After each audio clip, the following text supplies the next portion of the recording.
Steph wasn't home when I got home Thursday night. I figured she was just running late. No big deal. Wouldn't be the first time. Not that we had any serious plans.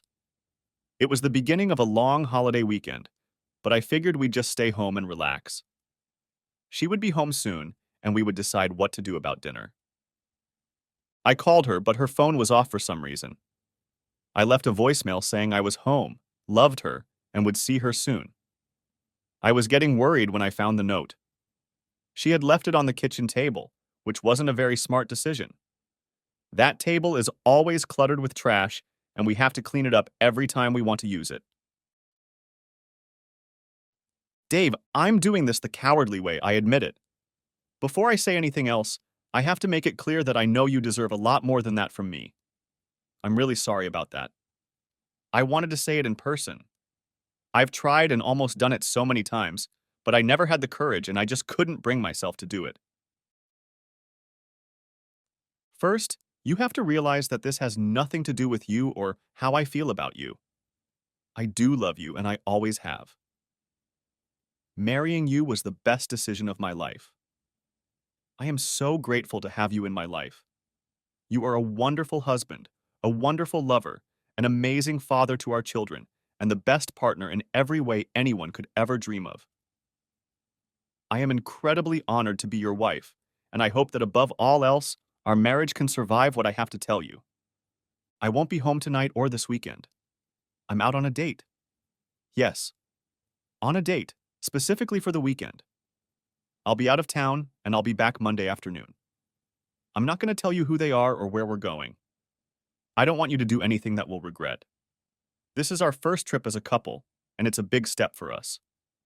I'm afraid this has been going on for a long time. You haven't noticed yet, and it's not affecting you or our relationship. If anything, it's been good for us. I'm happier. I appreciate you more for what you are and what you're not, and it's made our marriage better. But I can't deny that I am strongly attracted to another man. I fell in love with him without wanting to, and I have to continue this relationship. This is what I have to do for myself, at this time in my life. I desperately hope that you will understand me and find it in your heart to accept the situation and forgive me. I know you are probably upset. I don't know what to say to you. My feelings for this man are real, and love is never wrong. I expect this to be hard for you. I recognize that the situation is not ideal, and I could have handled it much better than I have handled it so far. But things are the way they are, and I don't regret starting this affair. I know I'd regret it a lot more if I hadn't done anything. I would have spent the rest of my life wondering, what if? And never would have been able to live that way. Looking back, I realized that maybe I should have given you a chance to be a part of the decision to open our marriage to that other person. In my defense, I can only say that I tried to spare your feelings and would have started this relationship no matter what you said. I was worried that you wouldn't be able to handle it and decided it would be best if you didn't find out. Please understand that I didn't do all of this to hurt you. I really hope you don't decide to ruin our marriage over this. I don't want you to destroy our family. I did what I did, and there's no undoing it. I suppose you'll respond as you see fit. Maybe you'll ask to separate for a while, or maybe you'll consider divorce. But that's not what I want. I still love you with all my heart, and know that if we work together, we can find a way through this and create a way for us all to live happily and peacefully with each other. In a perfect world, you and them would be best friends and equal spouses to me, and I could be a loving wife to you both. Maybe I'm just dreaming, but now I'm no longer afraid to ask for what I need. Even if we can't go that far, I'm sure that as adults we can agree and somehow work things out. So please take advantage of these few days and think hard about what you want. My phone will be off, so don't try to call me. I will not call you unless there is an urgent need. When I get back on Monday, your feelings of jealousy and anger should subside, and we can talk calmly and rationally. I really love you, Dave. I'm sorry about the way things turned out. Try to have a good weekend and take care of yourself. We'll talk on Monday. Love, my dear beloved husband, your Stephanie. Next chapter, you bitch. Damn you. God damn you. I'm not going to tell you who they are, you goddamn bullshitter. I know exactly who he is, you chomo. He's skinny little shit Lee Davenport, the music teacher at the high school where you're vice principal, and he's a little effeminate prick. That bastard always gave me the creeps. God, you must think I'm a stupid, lying, cheating bitch. Trying to deflect my perfectly accurate suspicions with all this gender-neutral language, trying to throw me off balance, make me wonder if it might be a woman. Jesus. I never knew what you saw in that guy. He looks like he'd fall over if you breathed on him too hard. He's so sensitive, you say. The bastard is vegan, has a gluten sensitivity, and irritable bowel syndrome to top it off. You invited him over often and fussed endlessly over his special food. And he barely ate anything. He loved peas. Peas. Who the hell gets excited about eating peas? You still haven't noticed, and it hasn't affected you or our relationship. Damn, I haven't noticed. I did notice. I got goosebumps when I first met him, and it never stopped. And that didn't stop you from raving about that little shit like a lovesick schoolgirl. You talked about him for months. You constantly asked him out to dinner because, in your words, he has a hard time making friends. You playfully set him up with women you knew and asked me for ideas, which you always ignored. Then at one point you claimed he was gay, and that somehow made him even more attractive to you. You kept reminding me that he was gay, so I wouldn't feel threatened, but I knew it was bullshit. He never showed any interest in anyone but you. And then, about 2 years ago, you suddenly stopped talking about him so often, to my eternal relief. Don't you dare think I didn't notice you'd become more affectionate with me. I fooled myself into believing our marriage was in better shape, yes, and that's my fault. Maybe I attributed it to that little rebound that must happen when we become empty nesters.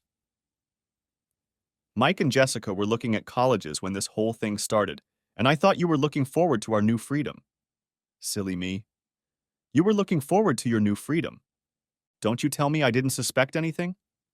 Don't you tell me I was never jealous?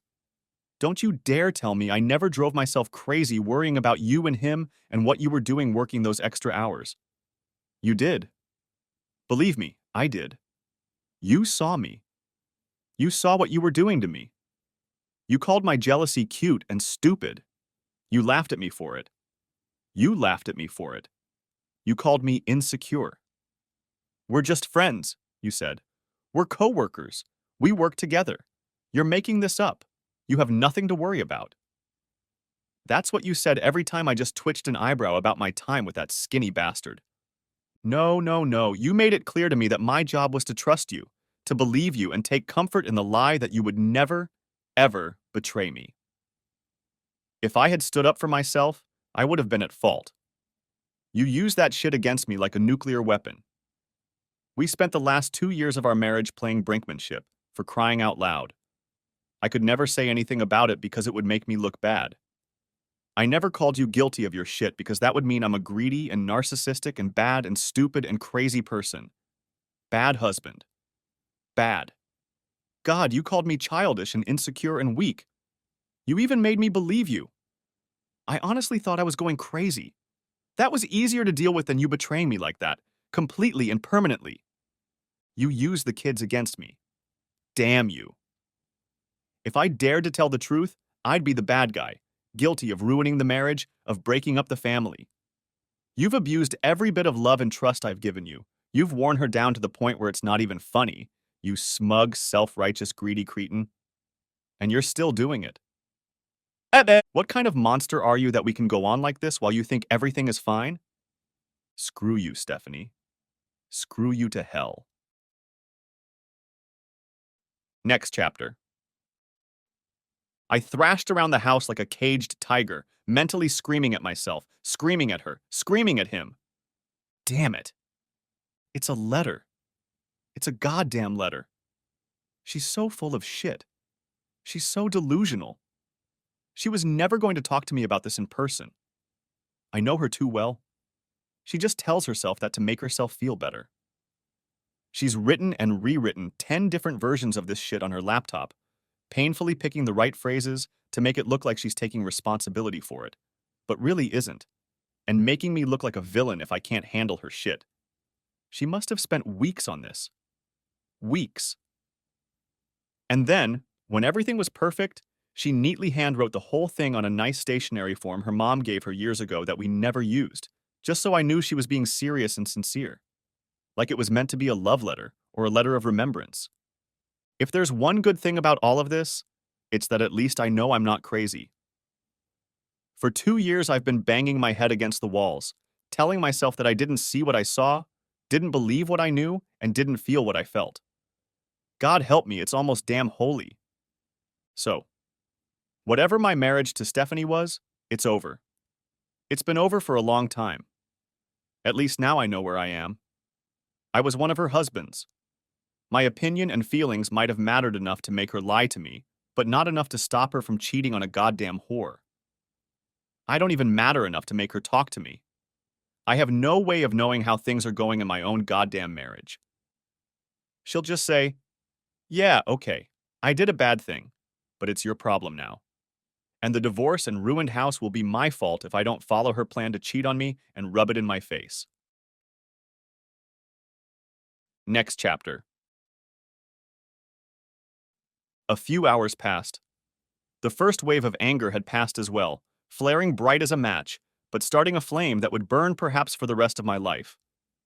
Now it was joined by a deep sadness the likes of which I had never known. How could she? How can she? Was she really that cold? So heartless? Did she not care about me at all? Not if I got in the way of whatever or whomever she wanted, I guess. If she had that kind of shit in her, then I never knew who she really was. 22 years of marriage down the toilet because she just had to have fun. And it didn't matter how her stupid husband felt about it. I didn't even deserve to be informed about it until she could avoid it. She still won't talk to me. I'm just her stupid, dumb, damn husband who only gets in the way of true love, and I'm a jerk if I don't fold up like a lawn chair. So she'll deal with my little tantrum later when I've had my fill of crying. Damn. Am I really that bad? Did she really have to go outside the marriage to get what she needed but what I couldn't give her? Couldn't she have talked to me about it? If she wasn't happy, couldn't we have tried going to counseling or something? Did she really have to treat me with such disdain? Was she really supposed to write me off so quickly? So insistently? Damn it, Steph. How did we get to this point? What are we going to do with the house? I didn't have anywhere else to live. Not yet. Maybe things will change. Maybe I'll move. Maybe she will. How could any of this work? Why did she have to ruin our lives like that? Oh shit. Oh my god. Oh my god. No. She doesn't want to disrupt our lives at all. She wants to keep doing what she's been doing, still having fun with this asshole, but now out in the open. Maybe she'll start spending nights at his place. Maybe she'll want to move him into this house, my house, my house, my house, God, and have him be an equal husband here. Damn it, damn it, damn it, damn it. How could she? How could she think that? What the hell was wrong with her? What I never expected from an experience like this. This, the rage, the tears, the whirlwind of thoughts and emotions, the anxiety, the fear and hell knows what else. It's exciting. I've been thrashing around the house for 7 hours now. I feel tired beyond belief, but it's impossible to fall asleep. I haven't eaten since lunch, but I'm not hungry. I'm surprised I haven't thrown up. Maybe I should get drunk, but I can't bring myself to do that either. It would be pointless. I already feel drunk. Part of my consciousness has woken up enough to realize that I'm following Stephanie's instructions. Everything is going according to her plan. Let my emotions burn out while she's safely isolated from them, and then we can talk, and then she'll do her best to get me back under her control. Shit. This. She treats me like one of the teenagers at her school. They're all furious and hurt and hormonal and have no real options. She lets their feelings dissipate and brings them back to the program. This is a huge mistake, Steph. I'm not a child to deal with. I'm not someone you can control or talk to. You can't pretend that the problem is me and my immature feelings. My feelings are 100% mature and appropriate. And yes, now that I think about it, I have a lot of options. I am in a position where I can do a hell of a lot of things you won't like. I can burn your life down the way you burned mine down. I won't cooperate anymore. So far, I've reacted to her blows by pressing my back against the ropes. Not anymore. I have weekends. I have room to maneuver. I can take a breath, take my time, think through my options, and make my move. I'm not going to play her game. I'm not going to just sit back and put up with it. I'm going to do something she'll never think of or expect. I'm going to do something completely out of character for her, and she'll have no idea how to handle it. Something beyond the capabilities of a frustrated teenager. I got in my car and just drove, having no idea where I was going. I just needed to get out of there. If only I knew what to do. Next chapter. The Diamond Lounge didn't look its best on the best of days, and this day wasn't one of the best. But at night, the dizzying array of lights turned it into a carnival. The paint was bright pink with neon accents, and everything looked shiny, trashy, and moderately unsightly. I hadn't been to a strip bar in decades. The last time was at Keith's bachelor party, and we were barely old enough to be allowed in there. The girls working here now weren't even born then. God, some of them could have been Jessica's age. I wasn't sure about all that. Standing at the door was a large black man in a tight t-shirt and a jacket he'd somehow squeezed into. Jerome was polite, friendly, and welcoming, but also somehow let me know that there would be no nonsense tonight. He collected my entrance fee and invited me inside. When you walk into a place like this, it's a little disorienting. The bass of the music sounded like a truck with a bad muffler. The lights were red, pink, and flashing white, and I wasn't sure I wasn't going to have a seizure. The girls were walking around in lingerie and club clothes that were even tighter than underwear. Some ladies were topless with little pasties or tassels, which was very different from what I usually see on a Friday night, but after 4 or 5 minutes it seemed normal. I visited the ATM in the corner, withdrew an amount I hoped would be enough, and shuddered at the service charge. The drinks were disgusting, crap and water, but the dancers were good. Each of the dancers would come up after their performance, flirt with those who tipped big, and try to get them into private rooms. I failed to get the attention of the first few girls, but Candy immediately approached me after her performance. Hi. Thank you for your generosity. Did you enjoy my dancing? Yes. It was incredible. I've never seen anything like it. I'm glad to hear that. My name is Candy. What's yours? Dave. Nice to meet you, Dave, she said. Listen, Dave, normally I'd be sitting here flirting, but I can smell heartbreak a mile away. You could hear a southern drawl in her voice, probably from Tennessee or Kentucky. I promise I can help. It's what I do. That's why I'm here.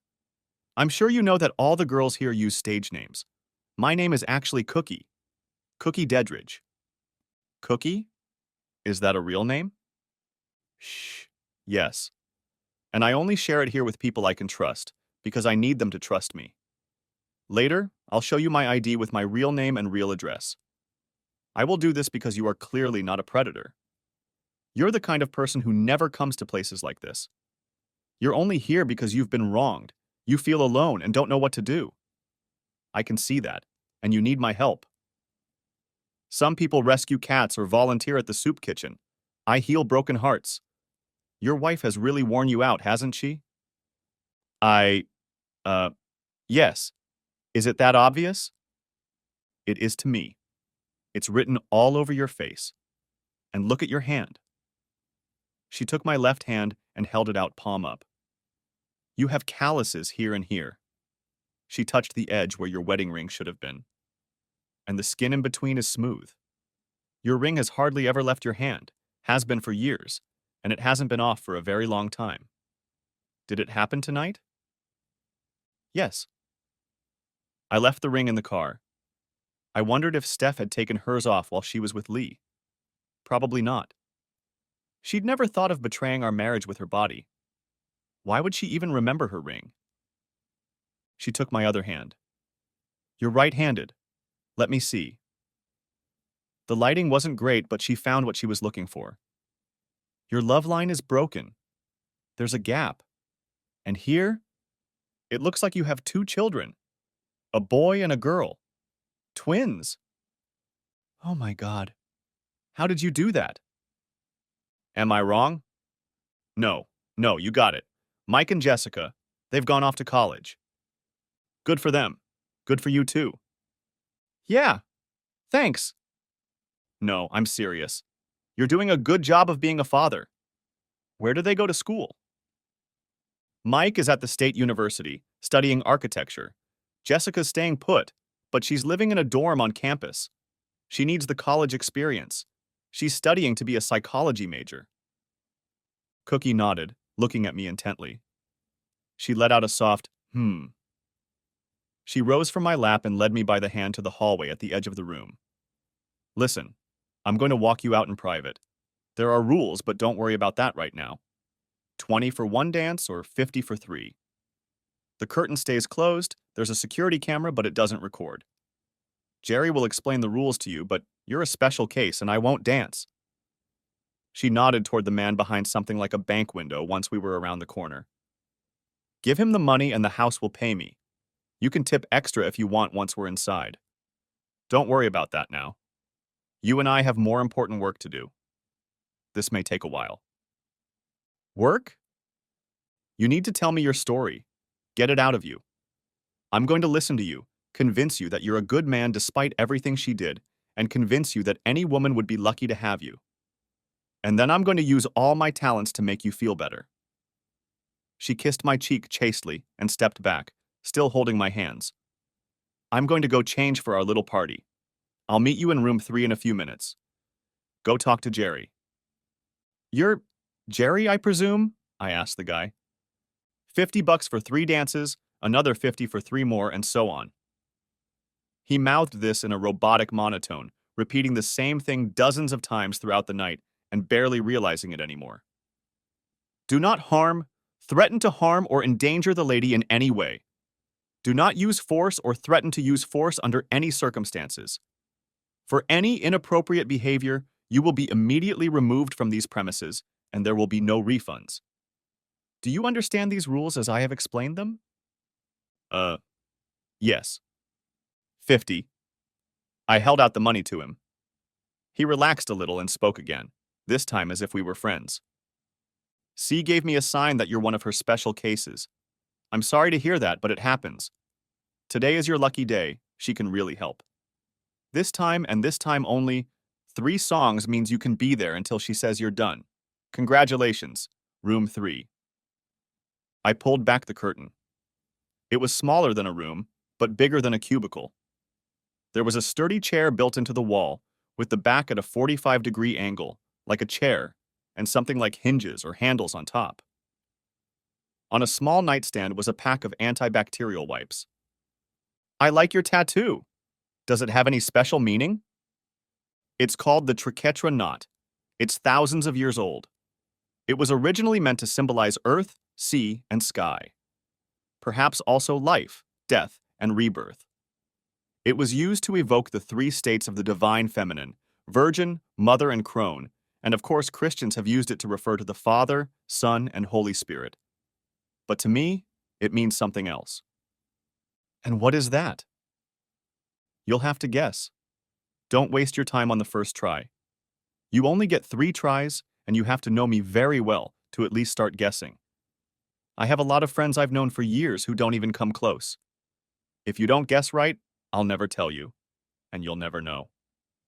No one has guessed right yet. She stood up, turned, took my hands, and sat me down. Relax. Take a few deep breaths and exhale slowly. She took off her wig. Was it a wig?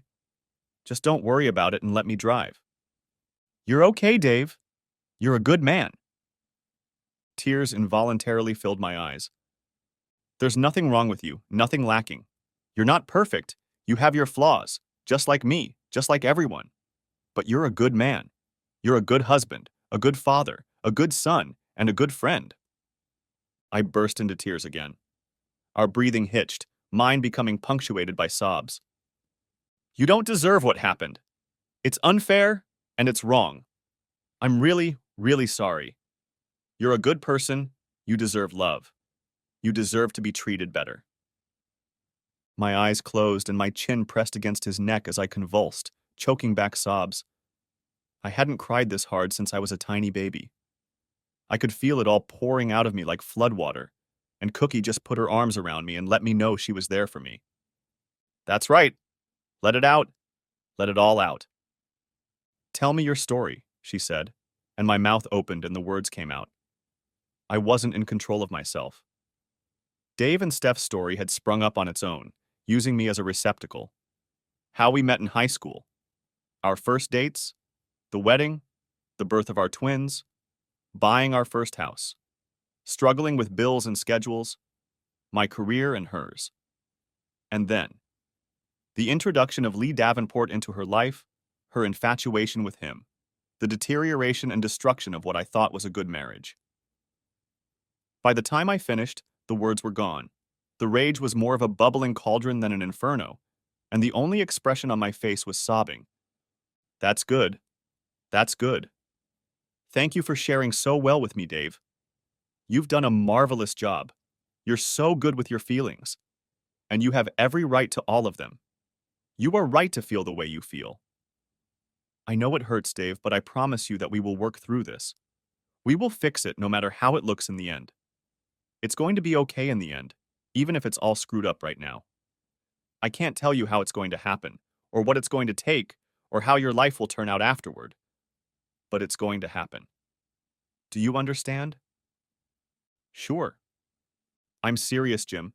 Serious as death. I know you think it's just one night, one incident you paid for, and you think you'll never see you and me again after this. That's not true. I'm not just going to pat you on the head, say poor baby, and forget about you. That's not how I work. I don't give up in cases like this. I never do. It's who I am. It's what I do. She gets hers and he gets his. I'll be with you till the end. I'm in your life now. Whatever it takes. Do you understand? I shuddered, suddenly cold, and then it went away. She felt me nod uncertainly. Say it out loud. I'm with you. You're with me. One more time. Can you hear me? Do you understand? I I can hear you, Cookie. Good. Now just hold me. Like this. I did. Time stopped for a while. I was awake. But I wasn't awake either.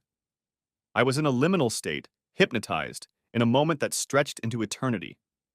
We could have lain like that for minutes or hours or days. You still love her, Cookie whispered. Of course I do. You don't know what you'll do without her. True. But you also don't know how you can be with her going forward. I don't know how I can even look at her. I think it's clearer that way. The wife you had before tonight won't seem the same to you as the one you'll see from now on. You will see her as she really is. That's for sure. Hey, I understand. You're feeling aimless right now. Helpless. Like everything happened so fast and there's nothing you can do to stop it. Everything is out of your control. You thought you had it all figured out, but now your whole world is turned inside out, like it was an illusion all along. Pretty much. The good news is that nothing has changed. It's just the same as it was. The only thing that has changed is your awareness. Awareness is a good thing. You recognize the reality of the situation. You have more power now than you did before. I suppose that's true. But you don't feel it because you don't own your power. That's why you still feel helpless. God, yes. Steph thinks she can just lord it over me, and she's right. If I don't go along with her plan, the marriage will fall apart and I'll be the bad guy who separated us. Or maybe she'll tell everyone that we drifted apart and parted amicably, and she's just very lucky that Lee has been such a good friend to her, offering support and companionship when she needed it.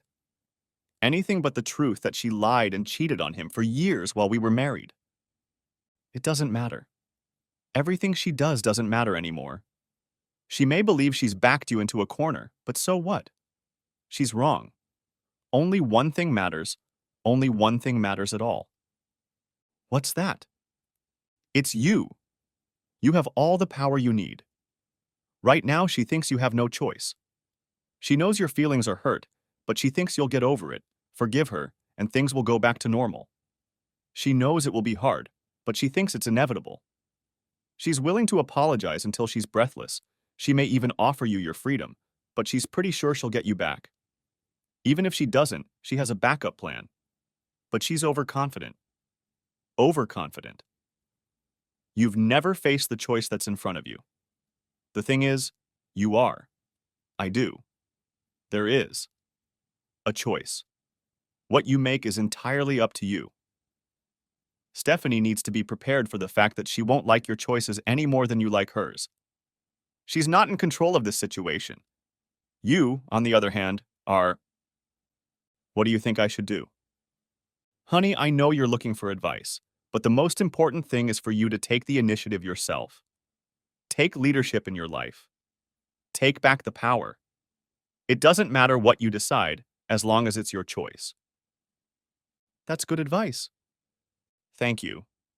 There's something else you need to hear. Okay. Dave, I love you. Uh, Look at me, Dave. She sat up, put her hand to my face, and lifted my eyes to hers. I love you, Dave. I don't know what to say. Listen, I love you. I love Mike, and I love Jessica too. I love Jerry at the register and Jerome at the door. I love Becky and Mary and Ilana. Not that those are their real names, but I love them anyway. I even love Stephanie. And I love you. You can love anyone. You can love everyone in the world. Don't be afraid to talk about it. Loving people is a good thing. It's just love.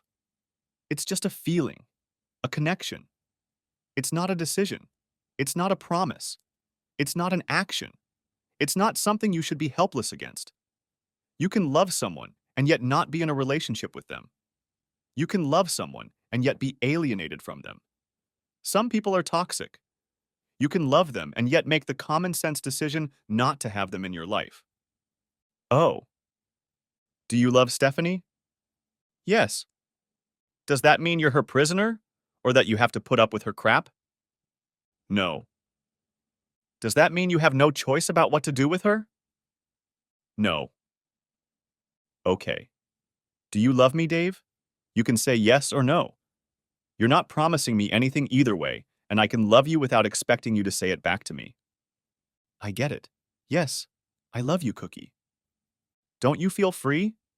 You can love without limits, and you can still decide what you're going to do, and who you're going to be with, and who you can tell to back off and die, even if you love them. I get it. Good. Be ready to accept a lot more love in your life. Thanks. I do love you, Dave. You're worthy of a love that isn't so cruel. I just burst into tears. I didn't know what to say. So what are you going to do? I I was still crying, but a part of me broke free. I'm going to make a choice. She kissed me. Good. That was wonderful. That was powerful. It's what you needed to see. I really love you and I'm proud of you. How do you feel? God, I don't know. Sad. Happy. Scared. Triumphant. Depressed. Angry. All of those things. None of that. Alive. Perfect. She leaned her head against my chest again and listened to me cry for a while longer. After a while, my breathing calmed down and she leaned back to pull out her wig. I think we're done for now. But listen, this is just the beginning. I'll be with you throughout the whole process, okay? That's what I said, and I mean it. Here. She held out her ID and business card to me. This is my real name, my real address, and my real job. My other job, anyway. I want you to call or text me any time of the day or night. I may not answer you right away, but I'll get back to you as soon as I can, and we'll get through this. In months, years, decades. It doesn't matter. Anytime at all. Okay? Okay. I looked at the card. Dr. Cookie Dedridge, with a couple of acronyms after her name, was an assistant professor of psychology and sociology at the university. You teach at the college? 2 doctorates, she shrugged. Do you have any idea how little money there is in academia? The pay is crap, and I have huge student loans. Working here covers all the bills and more. It also gives me amazing research opportunities. I've written 2 books on gentlemen's clubs. You're full of surprises.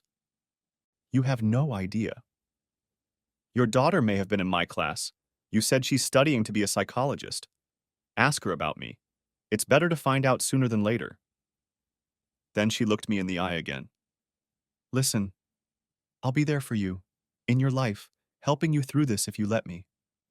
But I'm not your girlfriend, okay? I'm nobody's girlfriend. I don't belong to anyone but me. That's the way it is. I love you, I'm your friend, and I have a life. That doesn't mean I can't show you that affection and make you feel like a real man. But that's it. I'm not in a romantic relationship. Not for anyone. Not for anything. Never again. I'm sorry. Next chapter. I never slept that night. Not really. I probably half slept on the couch for 2 or 3 hours around 4 in the morning and woke up with the sun on Friday morning. I didn't feel any different than I had the night before. All my problems were still there. It was just that they were manifesting themselves in the form of pain rather than slap in the face. Cookie had given me a lifeline of hope. All morning I hung around the house getting nowhere. Finally, I decided to leave the house. The hardware store was open despite the holiday, and I bought a new set of house locks, knobs, and deadbolts. I could install them myself. There were new keys too. I made extra. One for Jessica and one for Mike. One more was a spare. Steph wouldn't get a set. She can move in with her boyfriend. Screw her. I called my daughter and invited her to lunch. I don't usually bother her on weekends. She's busy doing her own thing. But she wanted to be closer to home than Mike. She heard something in my voice as we talked and changed her plans. Fortunato's is one of those pizza places that naturally form on the periphery of every college town, but this one is doing it right. It's been around forever, and the smell of this place can be smelled a block away. They believe in garlic and melted cheese, and the place is always packed on game nights and weekends, and the students are savvy enough to combat impending hangovers with preemptive infusions of fat and carbs. It's quieter at lunchtime, almost pleasantly so. The clientele is mostly made up of old, desperate people like me, looking for a moment of nostalgia. I was already seated at a table, holding 2 Diet Cokes and a basket of bread in front of me when Jessica walked in. She smiled at me from the threshold like a ray of sunshine, but her smile faded when she saw my face. She almost ran to the table, but also almost slid toward it like a shamed dog. She might have turned around and walked away if she had any hope that I hadn't seen her. Dad, hi, okay, what's wrong? I just stared at her, not knowing where to start. Dad? You're scaring me. Why don't you tell me what you already know? What? What do you mean? What's going on? I mean, Jessica, that this is one of those times when we have to say something we don't normally say because we're afraid of it and don't want it to be true. It was her turn to look at me. I don't know. What are you guys talking about? Why don't you start at the beginning? Do you know where your mom is? She's at a teachers' conference in New York, isn't she? First I've heard of that. I handed her the pages Stephanie had written. Jessica gasped and read them with tears in her eyes while I ordered garlic knots and a 16-inch New York-style cheese pizza. I hadn't eaten since lunch the day before and suddenly felt hungry. When she finished reading, she looked at my face again and broke into genuine sobs. I didn't bother to stop her. I had no strength to comfort her. I had nothing to offer. I didn't tell her that everything would be all right. It wasn't. All I could do was nod. Yeah, baby. This sucks, and it's not fair. My own tears fell onto the table in front of me, forming a smaller puddle than hers. I'd already cried gallons of them, and they'd dried up. We sat in silence until the garlic knots that had just come out of the oven. Fortunato's makes them absolutely amazing. They are the size of cinnamon buns, slathered in hot, fatty butter with bits of minced and crushed garlic, and you have to have a whole head of garlic on your plate. I pounced on them like a hungry man. Jessica didn't touch them. "What?" she began, still panting. "What? What are you going to do?" "I don't know, honey." I shoved more heavenly Italian goodness into my mouth. "I only know what I'm not going to do." "And what's that?" "I'm not going to get a divorce and accept it." "You're getting a divorce?" "I don't see any other way, dear."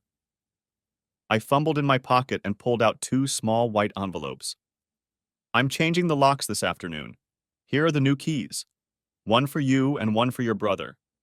Give them to him the next time he comes home. I don't want to mail the keys. Don't let your mother get a copy. I'll tell her not to ask." She took them slowly, carefully, as if they might bite her. "Have you talked to Mike yet?" I shook my head. "I wanted to tell you both in person. You're in town, so you're first. But you're right. It's not fair to keep him in the dark.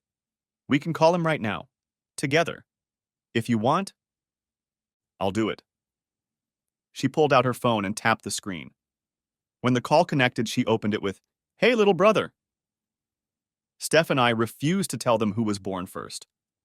They each insisted that they were the older twin, so he called her little sister. It was so darn cute. I hoped they'd always do that. "I'm here with Daddy. Listen, something's come up. Do you know what we talked about?" She was silent. "Last year.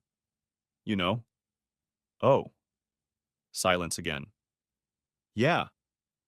Then, "No. I'm serious." Another pause. "He's here. I'm going to put it on speakerphone, okay?" She put the phone face up and tapped the screen. "Hey, Mike." "Dad, I don't know what to say. Is it true? Are you sure?" She left a note. "Jesse already read it just now. Here, I'm sending it to you." I laid out the pages, took pictures, and sent them in the message. While I was doing that, I asked, "So you guys talked about it?" Only to each other." "So you knew?" No, we didn't know. Not exactly. We were worried, that's all." "You two have always been smart. To tell you the truth, I was worried too. But I couldn't say anything. Without accusing. Without making it real." "That's how it was with us too," she said. "We didn't know what was wrong. We thought that maybe you had, I don't know, some kind of understanding? Maybe? We didn't want to think about it too much." "Well, for your information, no, we never had any such arrangement. It's just that your mom demanded that I not be jealous or even hint that I didn't trust her. That's the hardest part. I was living a lie, driving myself crazy, and I wasn't allowed to say anything about it." "It wasn't a lie," Jessie said. "Only I was allowed to call her Jessie. To everyone else, even her mother, she was Jessica. Mommy loves you. She really does. I know that for a fact." "It may not be a lie, but it's not the whole truth either." I heard Mike sigh, reading the letter on the other end of the phone. "No, probably not," she admitted. The pizza arrived. She was great. They know how to do New York style right. I took a slice, folded it properly, and practically devoured it. Having had enough, I continued my questions. "Did the kids at your school talk about it too?" "They went to the school where their mom worked. Was it an awkward situation?" "Yeah, probably. But it would be even worse if everyone was whispering that their mom was cheating on their dad with a creepy weirdo music teacher." Jessica looked ashamed. She didn't want to answer. Mike spoke up. Yes, Dad. I'm afraid that's what happened. No one knew anything for sure. No one caught them or anything. There were rumors, but they were just rumors. The kids were pointing fingers and laughing and drawing little cartoons that were passed around.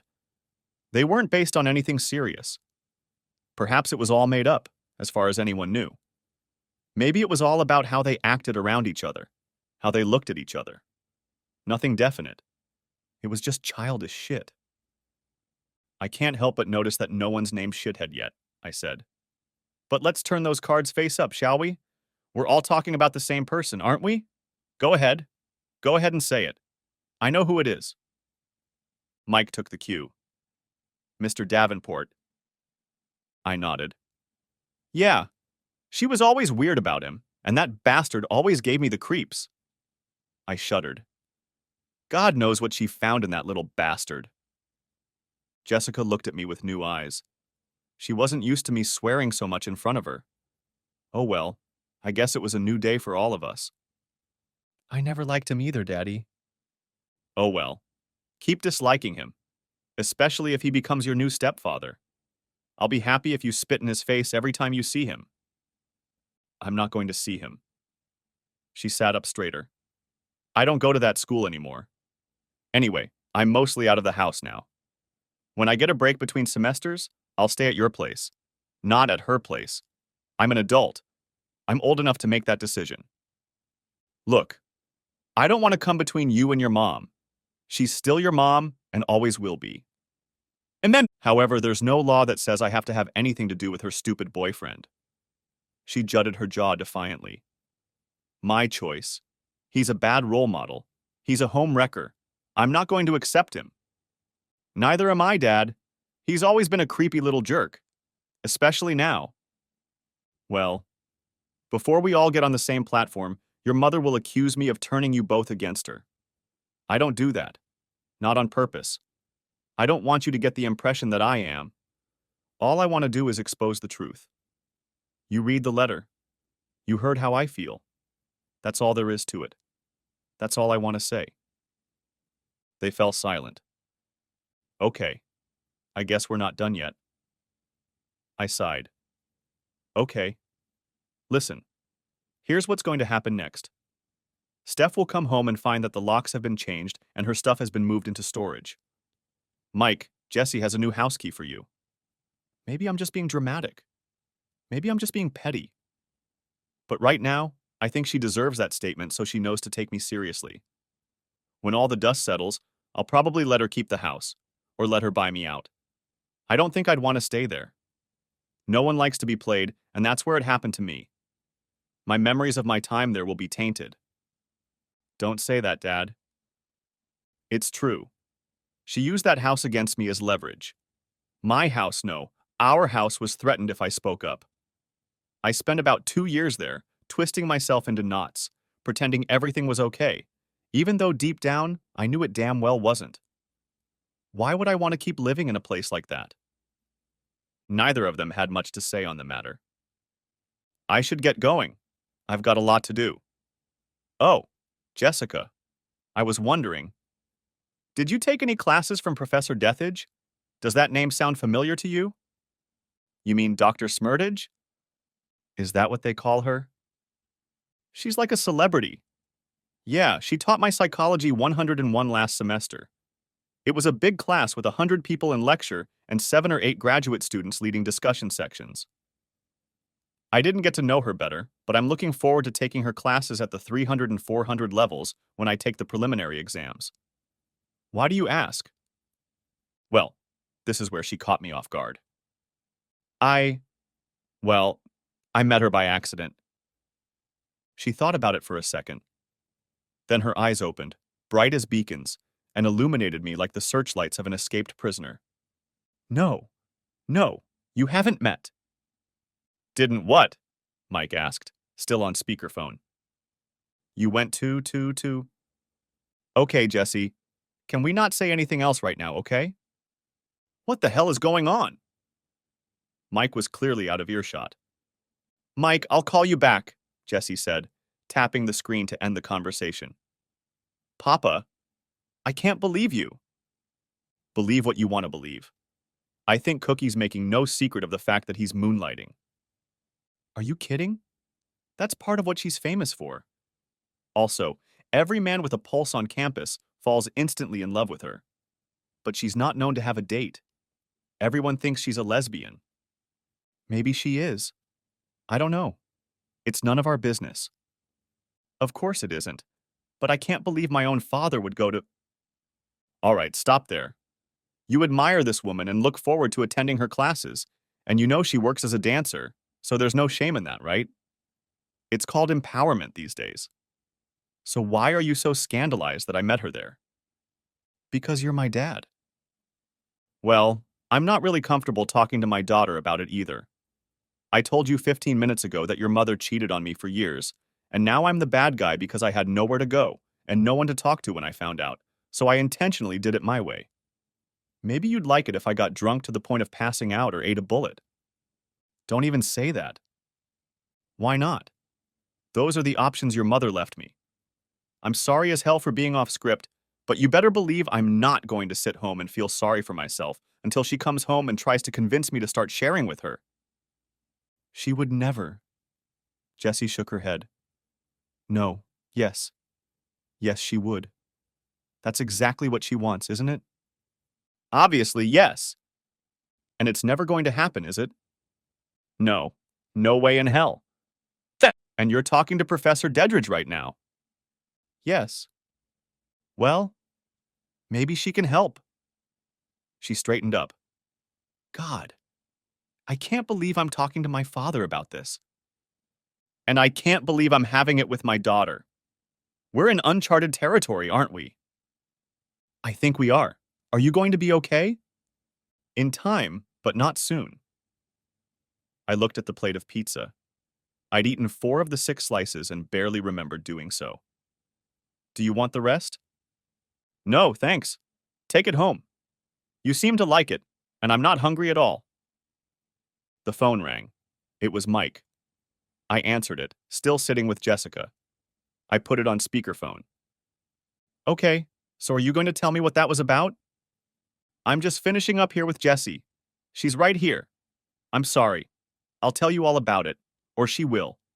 I know you two are thick as thieves, and she can probably explain things better than I can. I don't want to be left to my own devices, Dad. That's fair enough. I met one of her professors. I heard about that. Dedridge? Dedridge. And your sister somehow figured out where I met her. Where was that? The Diamond Lounge. I don't know that place. Where is it? I remained silent. Dad, where is this place? What the... He stammered and was silent for a second. Oh. Oh. Oh. I see. What were you doing in there? I was trying to do something uncharacteristic of myself. I just found out that my wife, with whom I've lived with for 22 years, is happily cuckolding me and plans to continue. I needed to challenge her somehow. Well, okay. I guess I can understand that. Yes. That would really piss her off. So, what was Jessica's professor doing there? Working on the stage, believe it or not. She's young, in great shape, and very pretty, Jessica said. She teaches pole dancing classes in the gym on campus. She makes no secret of the fact that she sometimes moonlights as a dancer. It brings her a certain amount of respect, or at least notoriety. But exactly where she works and when is largely unknown. She raised an eyebrow at me. The Diamond Lounge, huh? That little bit of information is probably worth something in campus gossip. Well, hell, I'd like to see it too, Mike said. Maybe next time I'm home, Dad, we'll have a boys' night out. Okay, I don't like this conversation anymore. Did you get a lap dance? Michael. Did you? Yeah, Dad. Did you? Jessica liked that. You're no better than he is. Answer the question. Okay. Yes, I had a lap dance. I'll even get a chance to guess the meaning of her tattoo. Wow, Mike said. She has a tattoo? Jessica asked. Yes. What is it? Where is it? Get yourself a lap dance and you'll find out. No. I'll just hit on Daddy until you tell me. It'll be cheaper that way. Oh, and more fun. Honestly, Dad, Mike said, I can't think of anything else that would piss Mom off more than that. How about if I had a long-term, emotionally intense love affair right under her nose for several years, and manipulated her so that she couldn't blame me for anything, but instead made her believe she was crazy? Oh, you're right. That's much worse. Thanks. As fun as this is, Jessica said, getting up from the table, I have a paper to write, and there's a lot to think about. Dad, call me tomorrow and let me know how you're doing. Maybe you want to go out to dinner or something? Actually, yes. I need your help moving some of your mother's things into storage. Can you come by this afternoon? She looked a little upset but nodded. Yeah, okay. I'll be there around 3. I love you. I love you too, Daddy. Don't be lonely tonight, okay? I'll be busy. I've got a lot of things to do. Oh, yeah, okay. I love you. She headed for the exit, and I reached for my phone and turned off the speakerphone. Seriously, Dad, you can tell me. Now that Jessica's gone, was that woman hot? Scalding. Mike, thanks for listening. I love you, son. I love you too, Dad. Try not to do anything weird tonight. Call me when you can. I will. Bye. Bye. I ended the conversation, wrapped up my bits, and paid the check. The day was pleasant enough, so I went for a walk. Walking was a good thing. The campus bookstore wasn't far away. I walked into it and headed for the faculty publications section. Sure enough, they had copies of books written by Cookie, both published by University Press. I bought both of them. I got back in the car and stopped at the liquor store on the way home to pick up some empty cardboard boxes. The banks were closed for the holiday, but I decided to do what I needed to do online. I called one of those capsule storage places and arranged to have the locker delivered the next day. Once home, I set to work with a screwdriver to install a new set of knobs and deadbolts. I also reprogrammed the code for the garage door opener. I had to look up the instructions online and go outside with a flashlight to reset the DIP switch settings, but it wasn't that hard. After finishing the job, I called Cookie. Hey Dave, how was Friday? So far so good. I changed the locks and told the kids. Told them? Well, that certainly counts as a decisive act. Good for you. What did you tell them? Nothing but the truth. I let them read the letter Steph wrote. It's in her handwriting, and they know it's not a forgery. And I told them I was going to get a divorce. And you decided that? Unless Stephanie can figure out how to undo what she did, then yes. Good. Well, that's a strong choice. Unless you start poisoning the well against your separated wife, I think it's the right thing to do. Just be careful. If you start bad-mouthing her or trying to turn your children against her, you'll make things worse for everyone, especially yourself. I realize that. I just let Stephanie hang herself from her own words, that's all. Oh, and they knew right away it was Lee Davenport. They weren't surprised. Apparently, the guys at her school had been whispering about it for a while. That's understandable. Cheaters are rarely as smart as they think they are. No one should be surprised that rumors are flying around. Yes, it's good to know I wasn't alone in my suspicions. And yes, Jessica taught your psychology 101 class last semester. She really liked you and is looking forward to taking your classes as a senior. Good. That's good to hear. I thought she was supposed to take that course at some point. Practically the whole school is taking it. We had a good talk. She's coming over tomorrow afternoon and will help me pack some of her mother's things. That's nice of her. Did you need any help? I guess I could have worked on it myself, but it would have taken longer and been even more discouraging. Dave, I wasn't talking about Jessica. I was offering to come over and help you. Really? Why? Because that's what I'm doing. You need to realize, Dave, that you're a good person, I like you, and you need to realize that you're worthy of love and attention. I want to show you that in person. Can I come over to your house tomorrow and help you? And meet your daughter in a social setting? Gosh, wow, yeah. I mean, this is so much more than I expected. In a good way, I hope. Yes, God, yes. Good. Get used to it. Can I ask you one thing? Ask me anything. I may not answer, but you can ask. Why do it? Why me? She paused for a second before answering. Because everyone needs that kind of care at some point in their lives. Now it's your turn. And to be perfectly honest, because no one did it for me when I needed it. You're a crusader. To a large extent, yes. Is that why they call you Dr. Heartbreaker? She laughed. Is that still in use? I've always liked it. It makes me feel like my life's work has meaning. According to Jessica, that's because you leave a trail of broken hearts behind you from every man who sees you. Flatterer. Pfft.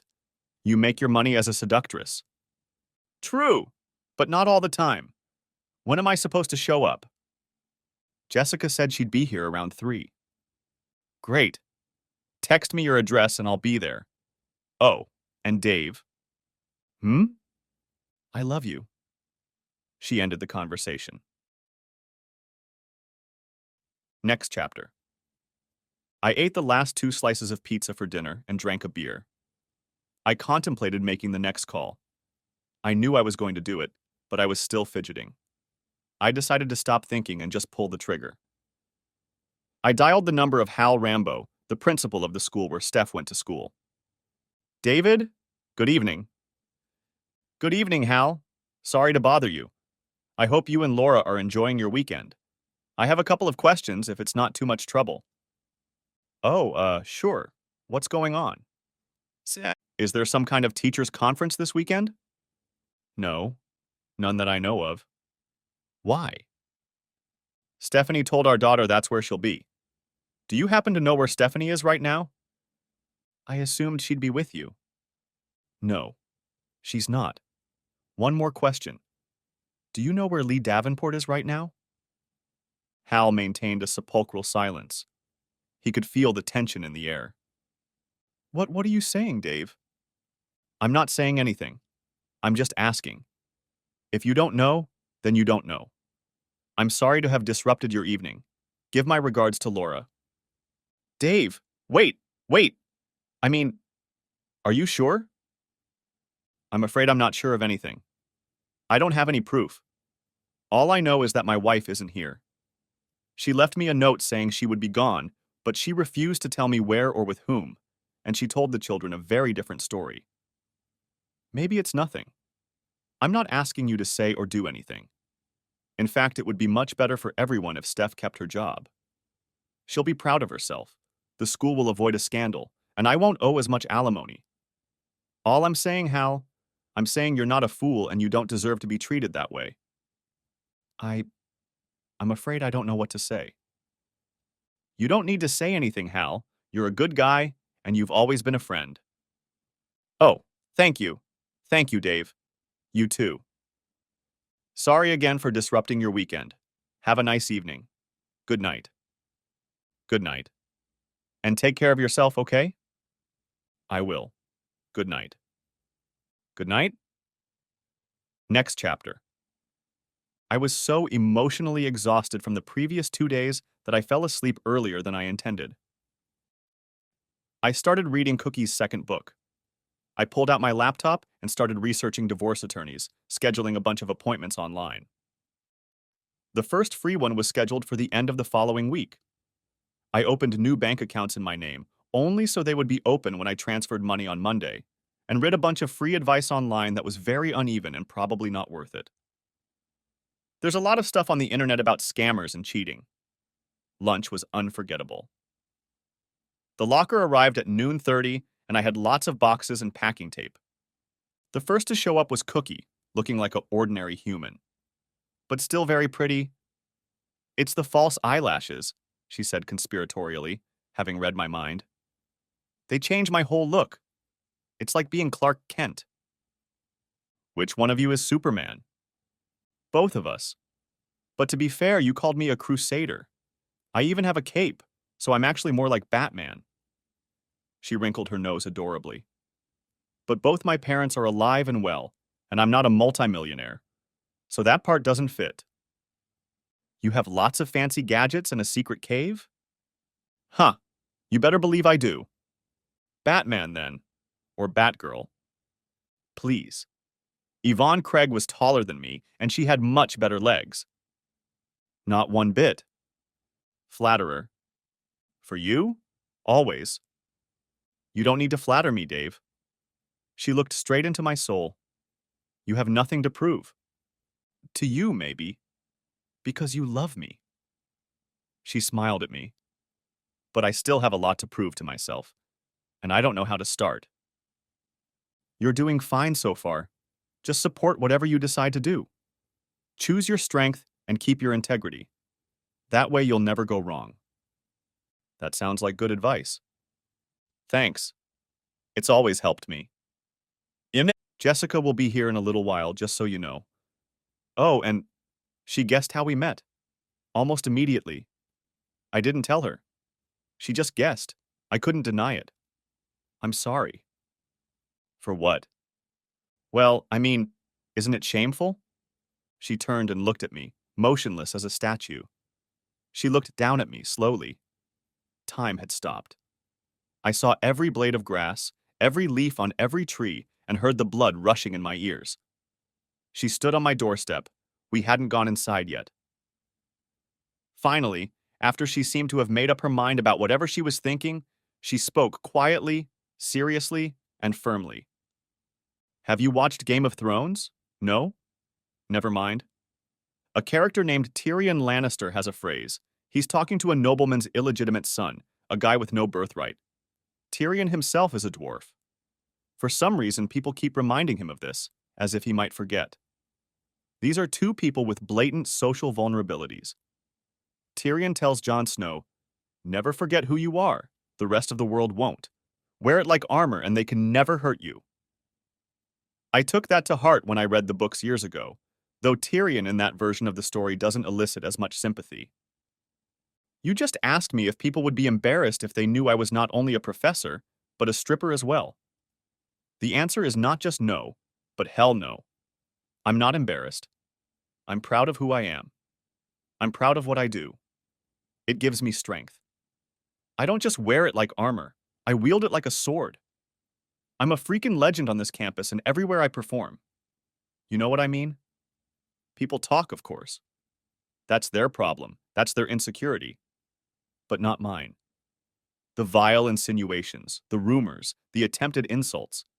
It all reflects badly on them. Not me. If someone tries to hurt me like that, I can crush them. Now think about how you can use this advice in your life. Your wife has been cheating on you for 2 years, taking you for granted, treating you disrespectfully, and now she's demanding something she has no right to ask for and you're not going to give. It's not your shame, it's hers. It's not your problem.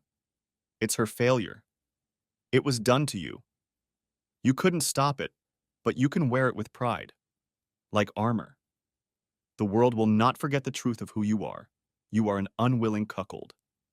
It doesn't have to be a weakness or a vulnerability or a source of embarrassment or shame. You have been wronged. This can become your weapon. Use it. God, thank you, Cookie. I get it. Say that again. I got it. One more time. I got it. This is mine. My life is mine. It's my choice. Good. She pulled me to her and kissed me, as if finalizing the deal. I'm going to let you in on a little secret, she said quietly in my ear. Well, it's not really a secret. It's very old as the hills. If you say something 3 times, it becomes obligatory. It's kind of like a little ritual or spell. Simple, but very effective. Oh, like Beetlejuice, Beetlejuice, Beetlejuice? Exactly. But it's more of a summoning than a binding. Be careful when saying things like that. You never know what might come up. She seemed at least half serious. Ahem. Jessica stood 10 feet away from us. Neither of us heard her car. We were still standing, hugging each other. Gotcha. I froze in place. Cookie was the first to react. She was somehow completely calm. Nonchalant, even. Hello, you must be Jessica.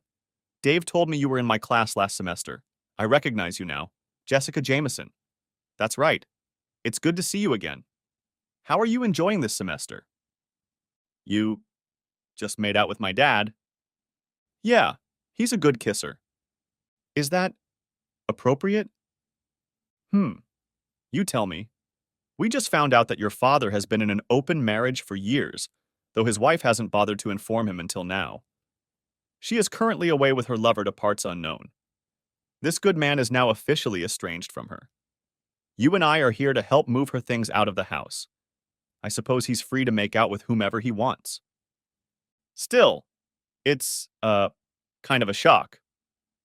I'm sure it is, and I know it's the latest of several shocks. I'm sorry about that. It may not be the last. I hope it's not a shock to you to learn that your father has a backbone. No. Good. Dad? You didn't say anything. Cookie's a good kisser, too. Papa? Well, yeah. I don't want to hear it. Even as she reacted, she laughed too. I did too. We were all laughing. At some point, Cookie let me go, and we went into the house to begin the grim work of dismantling my life. Jessie went into our bedroom and started going through my mother's clothes and personal belongings. I went to the kitchen and started sorting through the kitchen utensils. She had all sorts of gadgets, most of which were rarely used. I didn't even know what it was all for.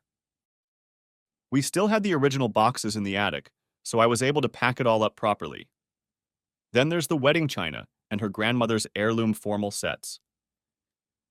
Cookie became a constant goddess of cardboard, packing tape and bubble wrap. Wedding album.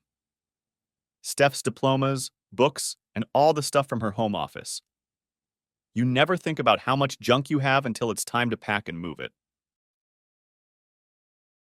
At one point, I showed Cookie the letter Stephanie had left behind. She read it as if she had seen this kind of thing many times before. When everything was ready, I bought the usual reward for movers: takeout food and more of it. Sandwiches, wings and wedges, and 6 bottles of beer. Yes, Jessica was 19, not 21, but I was under no illusions. We weren't drinking to get drunk.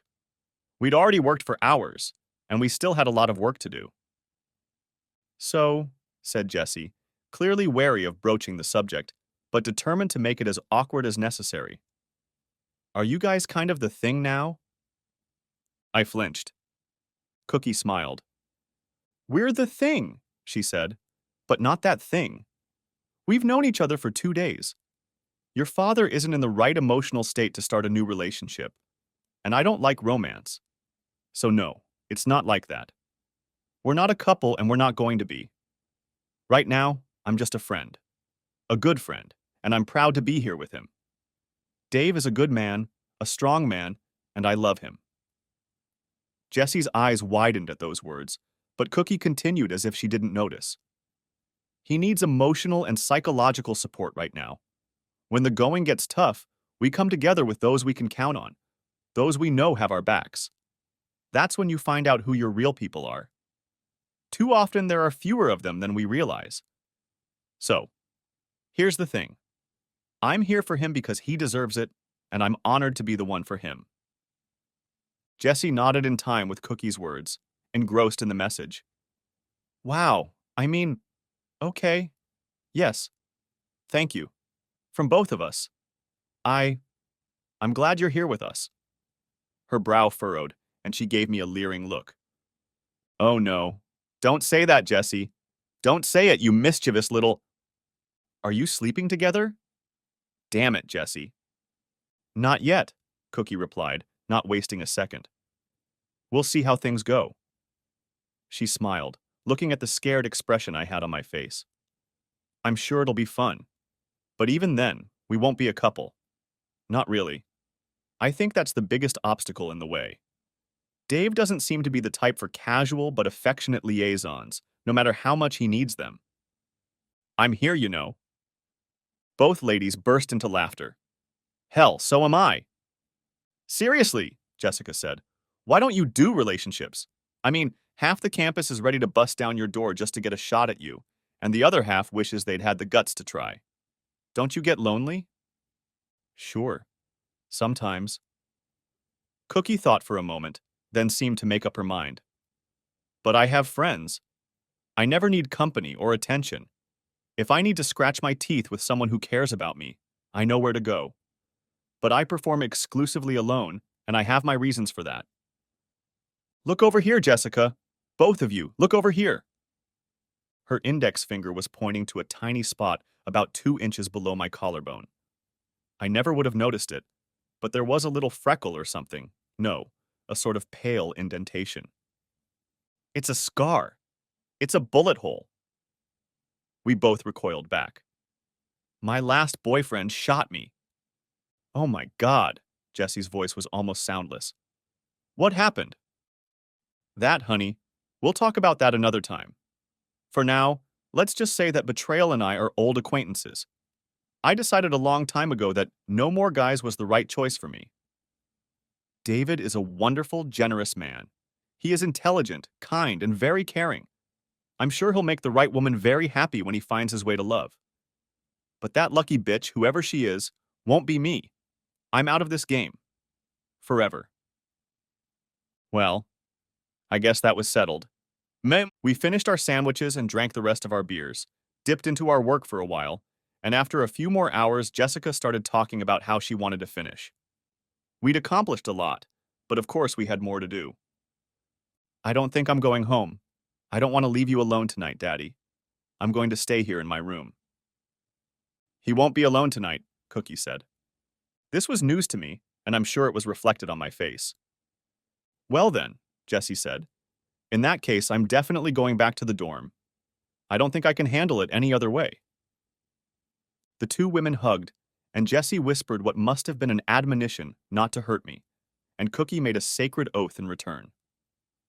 They parted, and my daughter threw me an incredulous look and then hugged me goodbye with the words, "I love you, Daddy," spoken softly. As she walked away, I was surprised to find myself holding hands with Cookie. She smiled and walked me into the bedroom. I meant what I said earlier, Dave, she said. I love you. You can love me too if you want. But don't fall in love with me. I'm not a replacement for Stephanie. This isn't a new romance.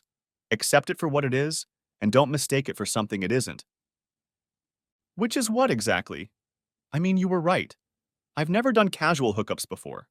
I'm new at this. That's an affirmation, recognition, and attachment. She pulled off her shirt again. Confidence and fun. I pulled off my shirt and climbed into her arms. She smiled and greeted me. You're shivering. She was right. I was trembling. Relax. There's no need to rush. I know you're fragile right now. There's no shame in that. She just put her arms around me. Nothing will happen that you're not ready for. Nothing you don't want, nothing you'll regret later. Okay? It's been so long. I hadn't touched another woman in over 20 years, until that night with you. Even then. There were rules. I felt her nod. She was warm against my skin. I liked that. I have an idea. I brought her to the edge of the bed and pulled her toward me. Tell me your story, I said. She tensed and became completely still. You don't know what you're asking. Yes. Yes, I do. I think for you ... et like you have a lot of complicated walls. You can love whoever you want. But real intimacy, the one you made me share with you, is harder. That's the part that suffers betrayal.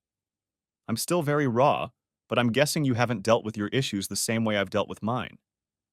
I doubt either of us will ever get over it at all. By telling you my story, I helped myself. I don't think you tell yours very often or to many people. If you want to help me, let me help you. Let me give you some of what you gave me last night. I believe it will bring us closer together and perhaps help us both. Damn you for being reasonable. I'm the one who's supposed to be the psychologist. In your professional opinion, then, am I close? Yes. I'm afraid you are. She shuddered. Please, just listen. Don't say anything while I'm talking, and try not to judge me. You're going to hear some things you won't like. You shouldn't. I'm not going to. You probably won't want to see me or talk to me anymore after I tell you this. I won't mind if that's the case, but I really hope it's not. I really like you, Dave. I really want you to get over this heartache. I really want to help. If you have to kick me out, I'll feel like I've let you down. Shh, it's okay. I let it out for you. It would mean a lot to me if you could do it. If only it were that easy. It's bad. Really, really bad. I realized it had to be. You've got a spell of love. No, I have plenty of love. I'm done with relationships. Love is just a feeling. The other thing is deciding what to do with it. I nodded. She could feel it. That's what you said the day before yesterday? Well, you can believe it. I trust you, Cookie. Trust. That's what it's all about, isn't it? Love doesn't break that easily. Trust does, and it's almost impossible to rebuild. Yes, I've had it thrown in my face. And I've been shot. I didn't say anything. I couldn't. What could be said after that? Okay, she said, as we reached a dreamy relaxation, her breathing synchronizing with mine. Then she exhaled. His name was Justin. He was a handsome man. 5'2" tall, slender build, pale skin, long wavy dark hair, and blue eyes that a girl could get lost in. And I did. I loved him with all my heart. I just knew, to the very depths of my soul, that this was my man and I should be his woman. The moment we met, we connected. It was like closing an electrical circuit. We didn't talk about it. We didn't even meet. We were just a couple, connected at the loins, from that moment on and forever. For your information, I wasn't a virgin. I was 25, single, and I loved it. I've had my share of men. Depending on who you ask, probably even more than my share. I've had all kinds of guys. I even played around with a few girls, but then decided it wasn't for me. Turns out I don't have a physical type. I'm more interested in who they are on the inside. I'm attracted to complexity. Justin was a walking jumble of contradictions, and maybe that's what made him so irresistible to me. His presence always filled the room. He had amazing charisma, yet he was painfully shy, withdrawn, even introverted. He was extremely confident in some things, but deeply insecure about others. He knew how to attract women, but never felt he could hold on to one. Moreover, he was talented but unfocused. I know it's corny, but he was a musician. I know, every girl wants a rock and roll bad boy, right? Anyway, he wasn't just another dork with an electric guitar and a hypothetical band. He was a polymath. If you put an instrument in his hands, he'd fiddle with it for a few minutes and make it sound magical. There wasn't a single string he couldn't pull to make you cry. Not a single keyboard. He couldn't dance his fingers across to fill you with joy. Not a single surface he could drum on to keep your feet from tapping and your head from bobbing to the beat of the great eternal rhythm he could simply evoke. And his voice. His voice was like the ebb and flow of the tides. No listener, male, female, or child, could fail to be influenced by it. It was a voice for the ages. He was a member of a group. They called themselves the Armless Bipeds, but there was a lot of conflict and drama there. He was the only one with real talent, but he was also the least businesslike of the four of them. The others were hardworking, dedicated, and more than musically competent. But they were the Doors, and he was Jim Morrison, you know? It was a total cliché. The charismatic, wild, out-of-control frontman had all the energy, and the rest of us did all the work and held on for dear life. Bobby was the keyboardist and bass player and was basically their manager. He booked all their gigs and made all the deals. The band was on the verge of signing a contract. All the paperwork was ready. All that was left was to talk Justin into it. But he didn't want to or couldn't. He'd been stalling for months. It was infuriating. Justin had to go to rehab, or he had a project, or he just couldn't be bothered. He would disappear for days or weeks at a time. His creativity demanded a lot from him, and no one understood him. Eventually, the money guys got tired of waiting for Justin to figure his shit out. They were willing to take their chances with the band everyone was talking about, but they'd had enough and pulled the plug just as Justin told the rest of the guys to back off because they were lowlifes who were only getting in his way. The band broke up for the last time, and Justin was free. We had been together for almost 3 years by then, which is a long time when you're that young. I supported him 100% no matter what he wanted. If he stayed with Bobby and the guys, signed a contract, recorded an album, and went on tour, great. I would have been fine with him. If he wanted to start a new band or go solo, that would be great too. If he wanted to go to outer Mongolia and live in a yurt to learn throat singing, that would be great too. I would live with him in a paper bag somewhere under a bridge if that's what he wanted. As long as I had him, my world was complete. Unfortunately, Justin took his new sense of freedom to the extreme. He didn't just throw off the encumbrance of the band, he threw off his entire life and identity by deciding to start over. That also meant getting rid of me. Now tell me, Jim, have you ever heard a song called Ohio Shores? I can't say I have. It's a traditional Appalachian folk song. It's a tragedy. A man loves his woman so much that he can't bear the thought of ever losing her, for whatever reason. He asks her to marry him, but she refuses, and then he kills her. That way she will always be his and no one else's. That same year, Nick Cave and the Bad Seeds released a similar song, Where the Wild Roses Grow, with Kylie Minogue. There's a whole gothic subgenre of this shit. Murder ballads. That's even the name of the album. Jesus. Yeah. My tragically depressed, brooding emo artist let the idea into his head and decided that's what he had to do to part with his life. He didn't just want to leave me behind. He didn't want to leave me behind at all as part of anyone's life. So I had to die. He pulled out a gun from somewhere, some shitty Saturday night special called The Raven. Apparently he liked it. When he got home, he found me working on my second thesis as usual. When I got up to kiss him, he shot me twice. I didn't even realize what had happened. It didn't hurt at first. I was just confused by the noise. He coughed. What kind of weapon is it that coughs and doesn't explode? Then I felt weak or nauseous. I was left with a nasty scar between my shoulder blades, which is hidden by a tattoo. So, yes and no. That's why I got the tattoo, but that's not what it means. I could have done any pattern I wanted to hide the scar. Other things might have worked better than a triquetra knot. So I'm not going to take that as an assumption because you haven't said what you think it means. That's just why it's here. Don't waste your guesses just yet. Not even now.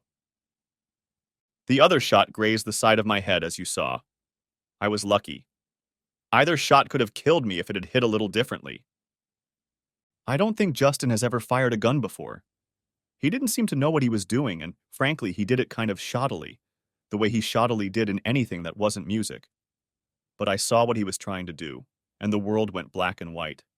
So cold, so meaningless, so empty. Some instinct woke up in me. I realized it was fight or flight, kill or be killed. The quickness that kept our ancestors from being eaten by saber-toothed tigers kicked in, and my hands went around Justin's throat. I shouted, and wheezed, and wheezed. He wasn't Justin anymore. He wasn't the man I loved, the man I was willing to do anything for, the man I was willing to give my life for. He was the threat. He was the enemy. It was either him or me. I even forgot about the gun. At some point, he fired a third shot, but he missed, and I didn't even notice. I propped myself up on my elbows just enough to block his wrist so he couldn't point it at me, but I wasn't aiming for that. I just needed better leverage to choke the life out of him. Turns out I'm a lot stronger than I look. I crushed his windpipe and severed his carotid arteries. His face was blue and his eyes and tongue were out, but I didn't even see that. I clung to him, and it took all my strength to beat the life out of him, even after he fell. Even after he was dead. That's how they found me. I was semi-conscious, bleeding and choking on my own blood, and my hands were still clamped around his neck. It took 2 paramedics to free me. What I didn't know at the time was that he had started seeing another woman. And it wasn't the first time. I've forgiven him twice before for things like that. He made her wait outside the entrance in my car that they planned to run away together in. He told her he was going to get rid of me, and then they would go to Canada. She had already packed her stuff, and he had already emptied my bank account. Not that there was much money in it, I was a grad student. We didn't have much stuff in the apartment either, just clothes and books and his tools and amps and stuff. She went upstairs because she was worried he was taking too long. What if he changed his mind? She found us on the floor, dead and dying, and then she freaked out and called the police. The funny thing is, she saved my life. If Justin hadn't cheated and come alone, I would have died right there with him before we were discovered. She swore she didn't know he would try to kill me. She said she thought he was just going to leave me and maybe break my heart a little bit. They didn't charge her as an accessory or conspirator, and it helped that she was the one who called them. They were thinking of charging me with manslaughter. They thought it might have happened in the heat of the moment when he dumped me, cheated on me, stole my car and money. Maybe I got angry and he shot me in self-defense. But in the end, they found out that I didn't know about any of that until I woke up. On paper, Justin was a real shit. He had no job, no permanent address, no petty crimes, no real friends. Most people who knew him quickly discovered the limit of what they could put up with. Besides, he was already in trouble for drugs, and he wasn't allowed to have a gun. He had acquired it illegally. He was clearly going to kill me, and with intent. He was a big guy, and I was a petite woman, in good standing in grad school and on a scholarship. The DA didn't think a story that portrayed Justin as the victim would hold up in front of a jury. So they called it self-defense on my part and didn't charge me. And that, Dave, is the story of how I went from peacefully sitting at a table with a stack of books to killing the man I loved in 3 seconds. I felt her tears on my chest. I didn't hear them in her voice. I looked at her anew. She seemed so much older, wiser, and stronger than she had a few seconds ago. She was no longer just a pretty girl with brains, a feisty personality, and an unusual hobby of curing hearts. She was a woman who had been tested, broken, but resilient. A battle-hardened warrior. There was more to her than I ever dared to imagine. Looking into her face was like looking into the depths of the sea. Somewhere in those depths lay a broken person who would never be whole again. I am a monster. I am a murderer. I took a life. I would do it again if I had to. If you hadn't, we wouldn't be talking right now. I know. You did what you had to do. I know. You survived. I know. But I'll never feel right about it.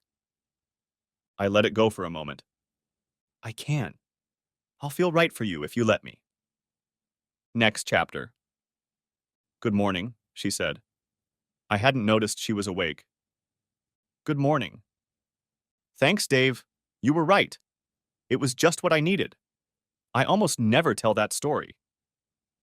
So you really don't think I'm some kind of horrible monster? No, of course not. Even if you were technically a monster, which you're not, you'd be the Cookie Monster. And he's not horrible. He's awesome.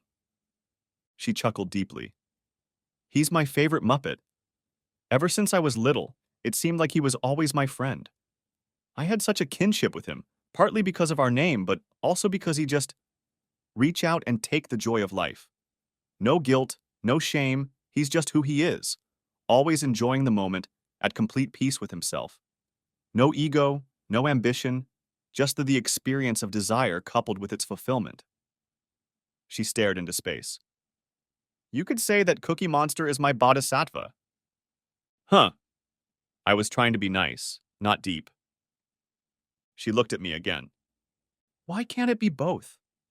You can tell a simple joke and still take a huge emotional leap forward, you know? But you're right. We don't need something to mean more than it does. I'm afraid this really means the end of my marriage. Everything I've been doing, moving her stuff, our bank accounts. It's just activity, busy work, nothing that can't be undone. I'm scared that I'll be as bad as her if I let this happen. I don't want to give her an excuse. I don't want her to feel legitimate about what she did. Okay, good. Now that you've said it out loud, how do you feel about it? Are you right about anything? No. Actually, none of it is true. Would Stephanie have any reason to feel offended if you had something of your own to do while she was having fun on a romantic vacation with her boyfriend, who she's been secretly dating for years? No. Hell no. Good. What else? God, I can't even. Why? Why are you doing this? I already told you. I know. And I appreciate it, I really do. I just. Yep, that's it. You don't need my charity. You don't need pity. I didn't say that. No, but it was in your head. I guess. Okay. You're wrong about that too. Look at me. Yeah. No, look at me. Really look at me. Look into my eyes. We locked gazes. Time had done that torturous thing again. Past, present, and future became part of the same landscape, illuminated by drops of light reflecting in every facet of her sparkling, hypnotic gaze. Does it look like charity? Does it look like pity? No. Good.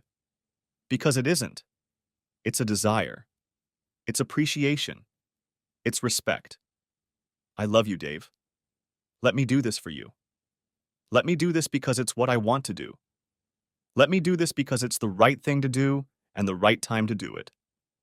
Okay. Did I say that? Good. She glared again. Next chapter? I fed Cookie a token breakfast, coffee and toast, and she went on with her day, making me promise to call her in the evening and plan Stephanie's return. I spent a few hours packing and found that my new bank accounts were active, so I transferred money into them and scheduled payments. Mostly, I just did nonsense, avoiding the deeper and more important questions. Why? Why did Stephanie do this? What do I want? What do I need? What am I willing to forgive? What can I live with? What will my life look like a year from now? 5 years from now? 10 years from now? Am I ever going to remarry? Why not? Why not? What the hell is this thing with Cookie? What will my relationships with women look like going forward? Did my wife ever respect me? Or has she just lost it over the years? Would everything be okay with me? This time, I didn't rant and rage. I felt strangely detached. I felt empowered. Felt like I had a choice. What Stephanie wanted didn't matter that much, and it bothered me how much it didn't bother me. I got a call from Jessie in the middle of the afternoon when I was already running out of time and indulging in reflection. She insisted on taking me out for sushi. It was weird. I'd never had sushi. Neither had she. But I did. I'm her father. That's what I am. Why sushi? I asked. We arrived at Ichiban separately, and she was already sitting behind the bar. I wanted to take a page out of my old man's playbook. What did you say? I'm trying to break my old patterns, do something uncharacteristic. I found out my mother is a fraud and a polygamist. My father is in crisis, and it turns out he has Riz. It's a whole different world now. I think we all need to break out of our routine. Oh well, good point. Thank you. Domo arigato. We made our way to our table. It was actually 2 seats at the long, elevated table we shared with the other company, but there was plenty of room between us. The menus were long sheets of paper on strange, skinny tablets, and we puzzled over them for a long time until we made a choice on which we frankly crossed our fingers. I didn't want anything with eel, which narrowed our choices considerably, and Jessica didn't like shrimp, which narrowed it even more. I knew I liked miso soup and salad with ginger dressing, however. So, she said when we ordered, you and Cookie Death? No, I mean yes, but not like that.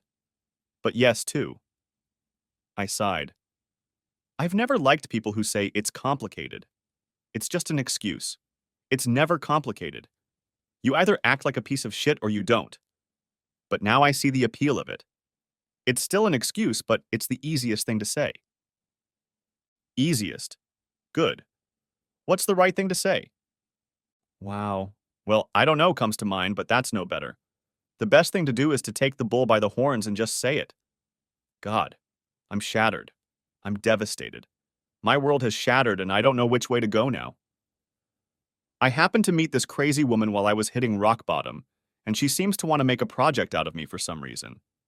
She's beautiful, of course, and I'm drawn to her emotionally. But she's right. I'm in no condition to have a relationship.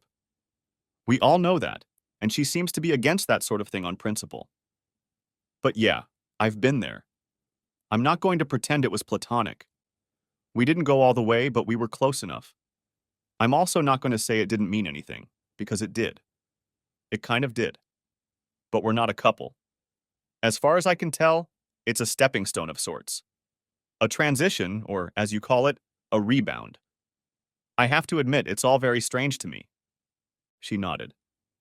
Since you know that, I don't want you to get hurt. I mean, no more than you're already in pain.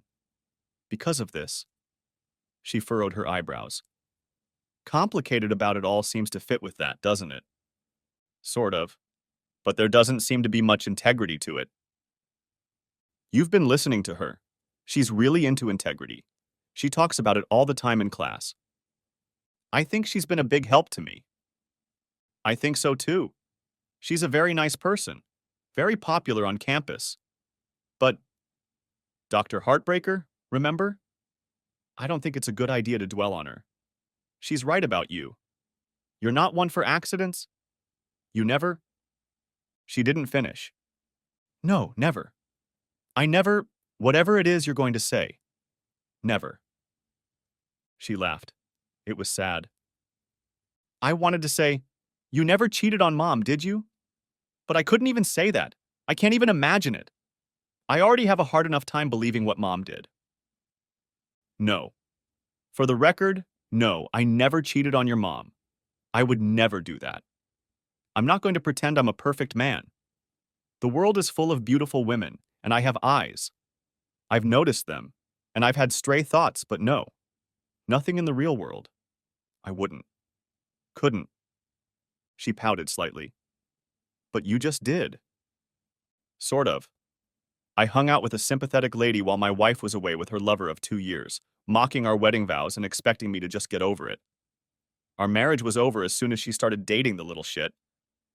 I was just the last person to find out about it. Then it's over. You've made up your mind. Yeah, I guess so. I've been asking myself agonizing questions all day, and I didn't like any of the answers. I shook my head and allowed myself to blink slowly. Okay, you're not going to tell me all of this that easily. Just stay with me for a minute. Remember that used car she fell in love with? That Mustang? She bought it without checking it out. I scolded her for it, but she wouldn't let it go. Well, one of the catalytic converters was illegally cut out. The other one got clogged and blew a hole in the exhaust manifold. The engine compartment caught fire when she was driving down the highway, and you guys were in the back seat. That's how it happened? I remember it just barely, but I never realized what was wrong with the car. Yeah, it was just irresponsible. And the living room set we bought with the purple upholstery? Disgusting. But of course my opinion didn't matter. I always liked him. It was unique. Well, as far as I'm concerned, you can have it when we split the household. And her family always hated me.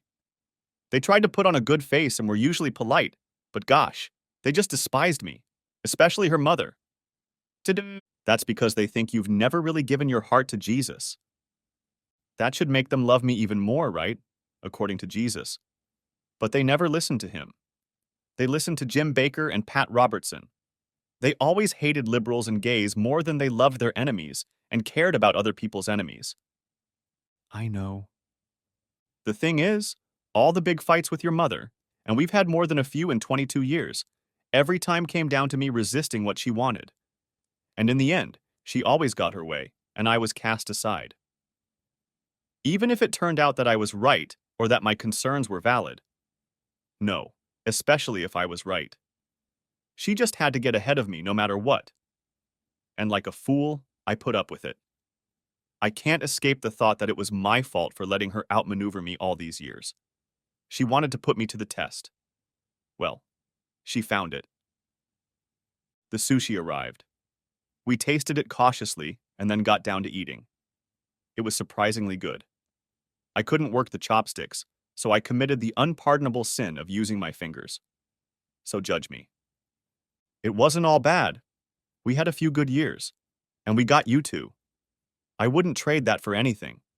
I'd do it all over again, no matter how bad I feel right now, if I knew it meant I'd be sitting here with you today. Oh, Daddy, that's so sweet. I love you. I love you too. You and your brother. More than anything. We ate some. The ones with the green stuffing on top were spicy.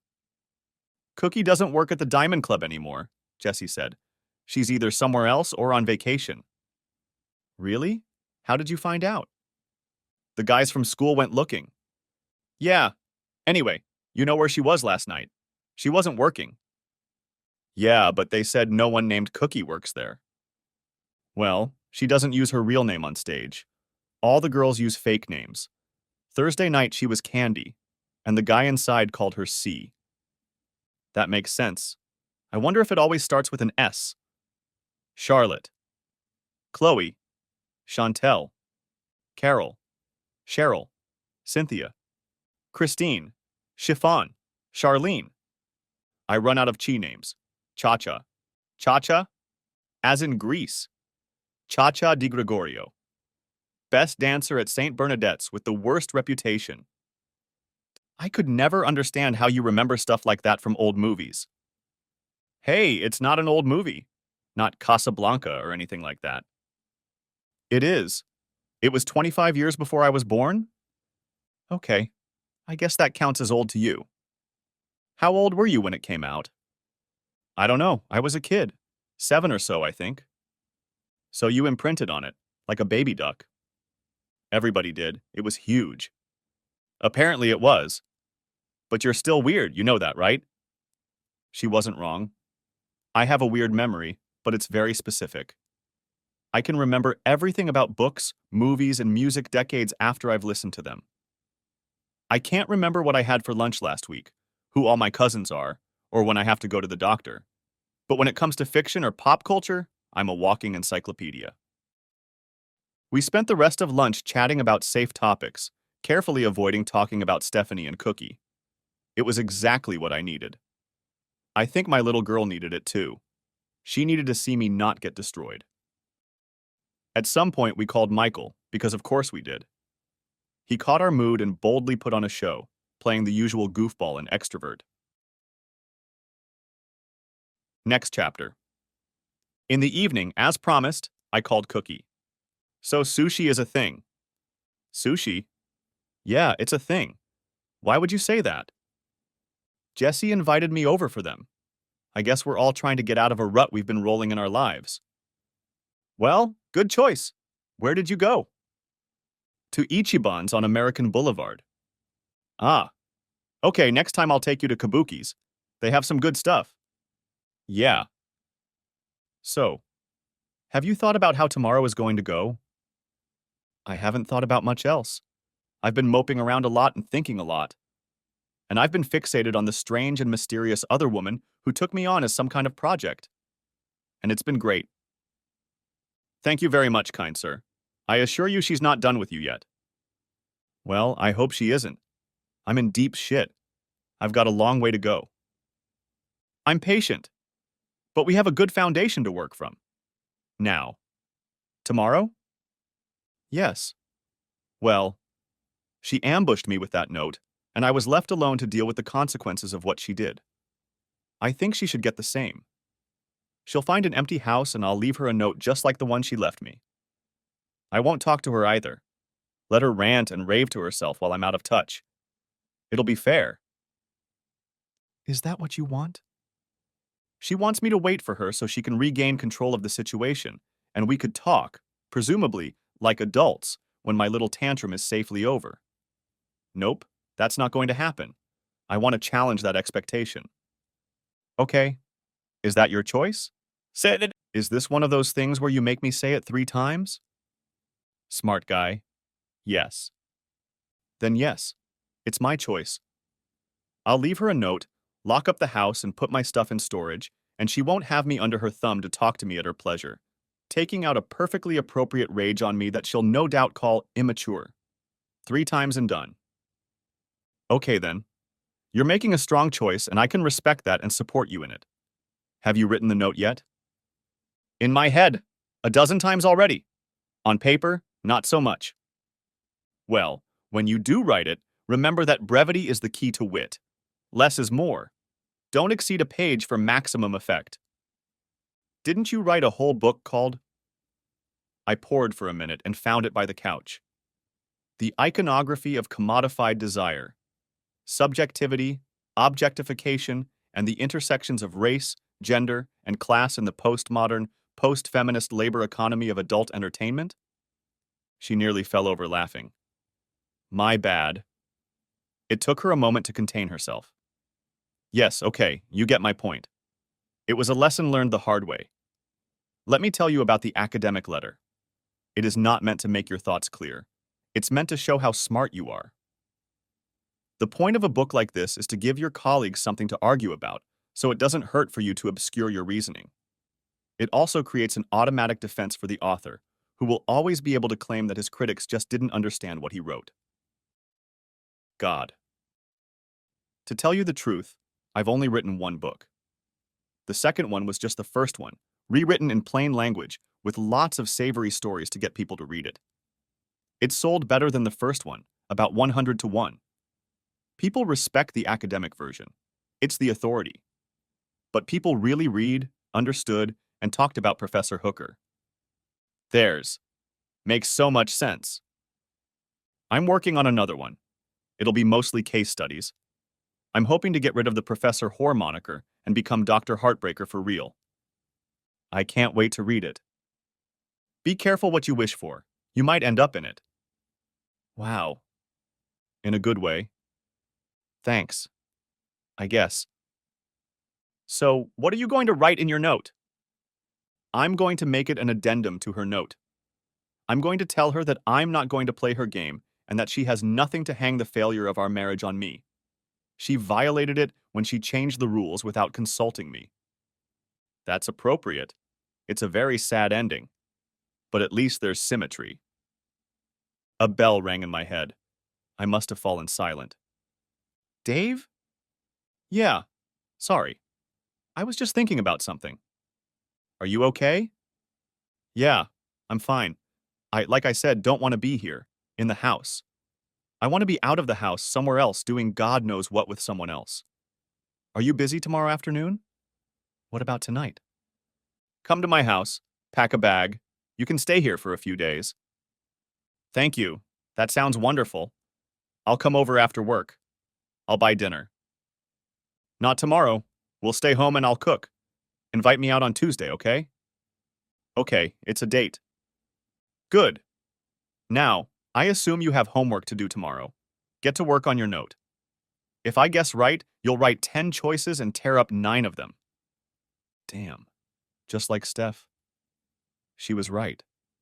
That's what I said. Maybe. I'll look into it. And thank you. Thank you so much for everything. I'll see you tomorrow. Good night, Dave. I love you. Next chapter. Stephanie, hell yeah, I deserve better. You took the coward's way out and lied to me again on top of everything else. You never wanted to face me. You took the time to plan it that way. You wanted to take out your anger on me first, while you were out of reach, and then, after breaking my spirit, you would try to manipulate me into agreeing to what you wanted. Maybe I was a great husband. I certainly tried my best. But you're a shitty wife. If that's how you feel about me, and that's how you feel about our marriage, then you have no business being married to anyone. Ever. Ever. I'm not going to cooperate with your plans. I know it's probably painful for you, but it's what I have to do for myself. You made your choices despite our marriage. Now I'm making mine. I used our savings to pay off and cancel our joint credit cards.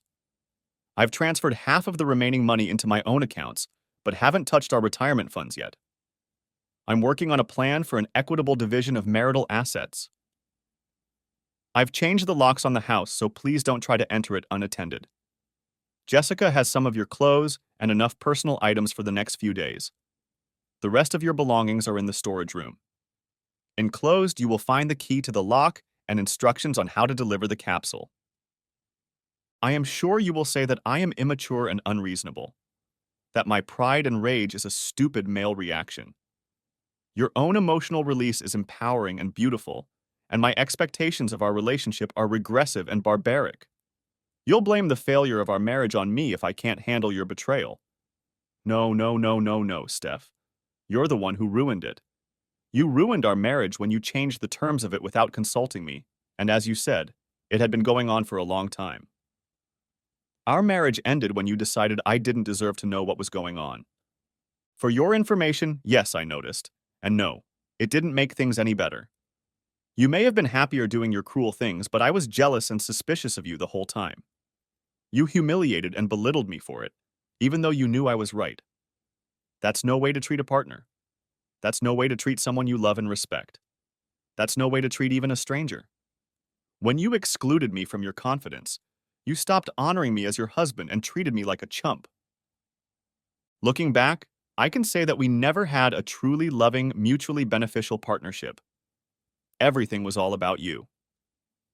I went along with you getting your way because I loved you and wanted you to be happy. You were wrong to mistake my malleability for weakness. The only good thing that came out of it was the kids. I don't know what you're going to tell them, but I'd recommend telling them the truth. If you don't, I will. I don't care where you go, what you do, or who you do it with. That's your business. I don't own you. I don't control you. I can't stop you. But don't you dare pretend to be surprised and outraged when the door you opened swung the other way. Now we're estranged from each other. It's not nice to be dealt with unilaterally and without discussion, is it? I'm going to turn off my phone, and so are you. Don't call or text me. Don't blame me for cutting off communication. You did it first, and it's not up to you to decide when we communicate. I'm not yours if you're not mine. I'll tell you when I'm ready to work things out, preferably with our lawyers present. Screw you, Dave. Next chapter. I wasn't there when she got the note. I would have loved to see her reaction, but I'm glad it didn't happen. Did I want her to be upset? Angry? Challenged? Humbled? I'd be mad at myself if I enjoyed gloating. I'd be mad at myself if I was grieving or regretting. I'd be mad at myself if I felt nothing. Neither of us could react in a way that satisfied me. So I left it all in the unknown. She tried to blow up my phone. I turned it off. Jessica later told me that she called her in tears, claiming to be completely shocked and hurt, wondering what I could have been thinking to kick her out for no reason after 22 years. She claimed I must be having an affair or something. Until my daughter showed up with her things and informed her that I had shown her the handwritten letter she had left on the table. Steph was stunned. That was the exact word Jessie used. She just opened and closed her mouth dozens of times without saying a word. Then she gathered up the bags and boxes Jessie had brought her and left. I didn't take the day off. I left work at my usual time and went straight to Cookie's apartment. It was a third-floor apartment in a very old stone building near the university. Layers and layers of glossy latex paint had been applied to fixtures and trim that was probably 100 years old. The floor creaked here and there. The ceiling showed tender stains from a roof that had leaked once or twice in the last few decades. Colorful rugs and tapestries framed the walls and walls, stacked with books on shelves that had clearly been brought in from thrift stores. Some of the shelves were sagging pine boards propped up by cinder blocks and old milk crates. A shabby stereo stood on an old hand-painted end table at one end of the living room, and half-burned candles stood in mismatched brass candlesticks and the necks of old bottles next to well-used incense burners.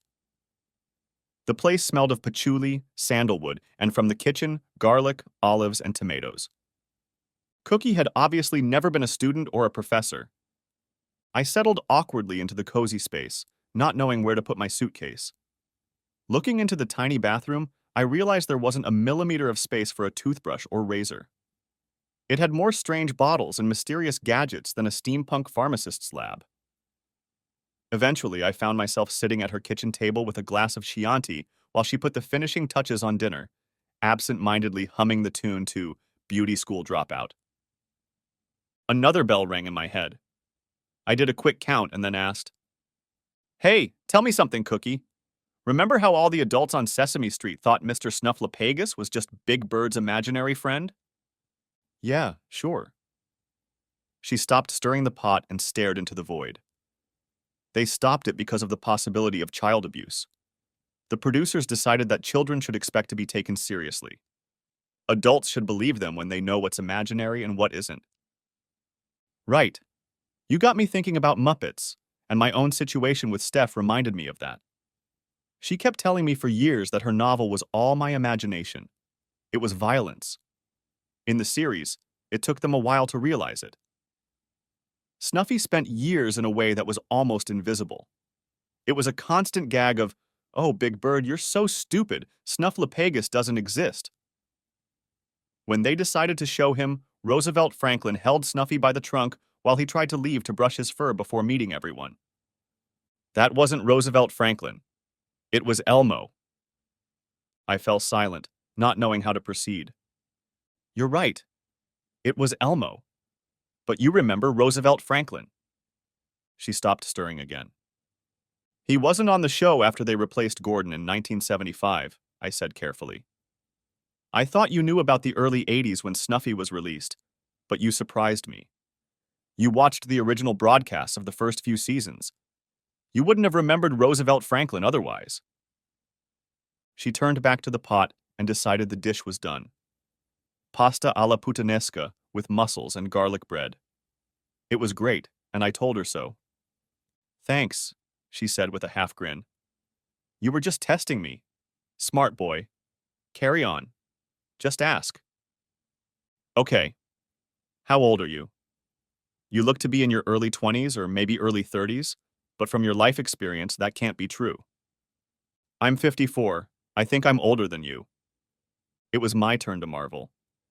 How? Well, let's see. I've never smoked tobacco or taken hard drugs.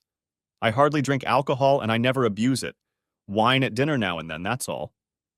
I watch my diet carefully and consume lots of antioxidants.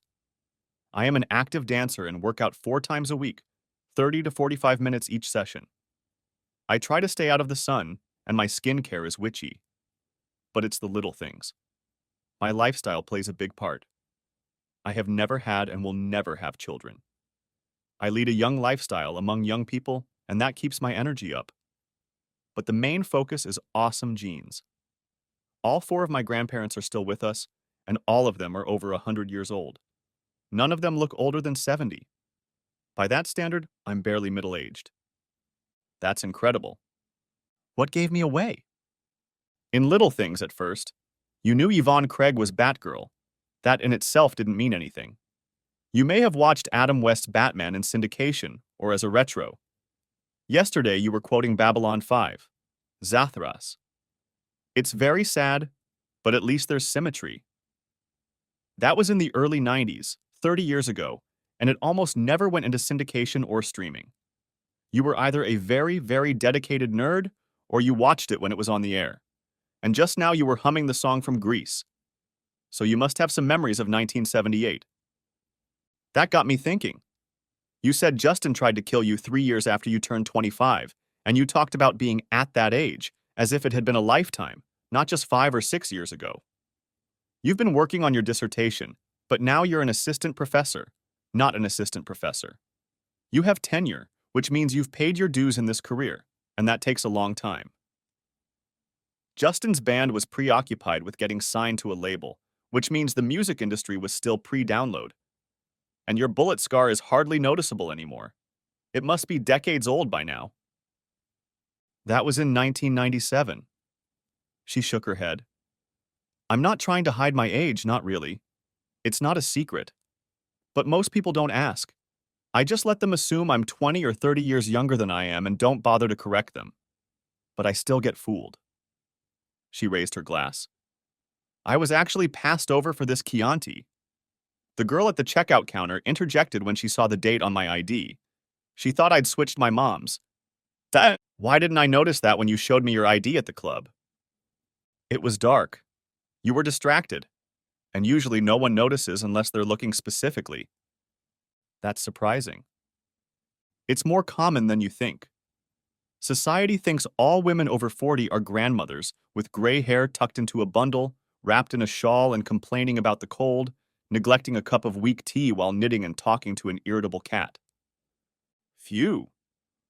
I can act it out if you like. I can knit and crochet. I've got a shawl around here somewhere. I can put the kettle on and make any tea I want, but Sebastian gets skittish and hides when I have guests. Sebastian, like the black and white cat from V. Oh my god. How could Stephanie think she could fool you about anything? That only works with fiction. Apparently, in real life, I can be remarkably insensitive and unobservant. I doubt that very much. Nevertheless, she would have to be very stupid to assume that you are in any way stupid. Well, thank you. I'll take it gratefully. Her smile was as warm as sunlight. End of part 1. Part the 2nd of May be coming out in 10 hours. Write in the comments if you're waiting for it. Also, give a like under this video and subscribe to my channel. I hope you enjoyed this video.